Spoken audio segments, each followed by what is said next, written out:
بسم اللہ الرحمن الرحیم۔ السلام علیکم ورحمۃ اللہ وبرکاتہ۔ میرے دوستو، میں آج کی اس ویڈیو میں آپ کو یہ بتانا چاہتا ہوں کہ موافق مزاج بیوی انسان کی سعادت میں سے ہے۔ میرے دوستو، اس بارے میں حضرت عبداللہ بن حسین رضی اللہ عنہما نے اپنے والد اور دادا کے واسطے سے یہ روایت کی ہے کہ رسول اللہ صلی اللہ علیہ وسلم نے فرمایا، 4 چیزیں انسان کی سعادت میں سے ہیں: اس کی بیوی موافق مزاج ہو، اس کی اولاد نیک و صالح ہو، اس کے بھائی نیک ہوں اور اس کا رزق اسی کے شہر میں ہو۔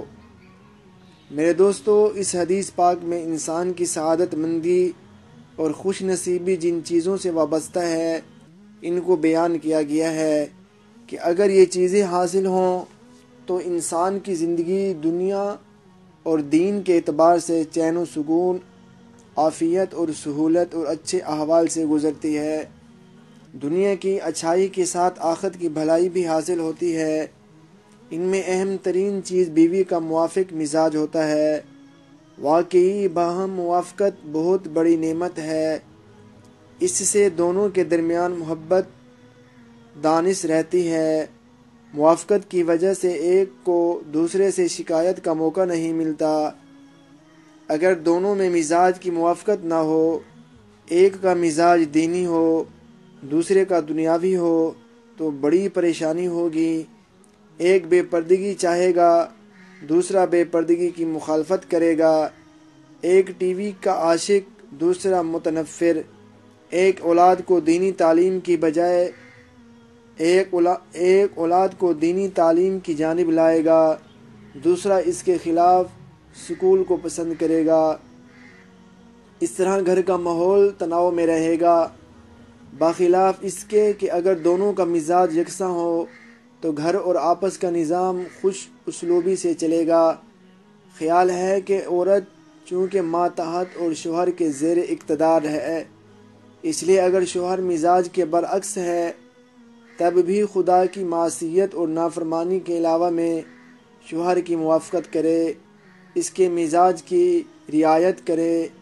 پریشانی ہو تو بھی شوہر کی موافقت کرے تاکہ گھر کا نظام اور آپس کا نظام بہتر چلے، ورنہ تو گھر جہنم کا نمونہ بن جائے گا۔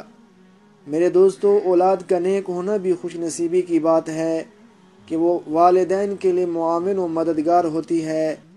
بھائی چونکہ قریب اور پڑوسی ہوتا ہے، اس لیے اس کے نیک ہونے سے بڑی سہولت اور وقت پر اعانت ملتی ہے، اور اسی شہر میں معاشی سلسلے ہونے سے گھر کا دوسرا نظام بھی ٹھیک چلتا ہے، گھریلو فائدہ بھی حاصل ہوتا ہے۔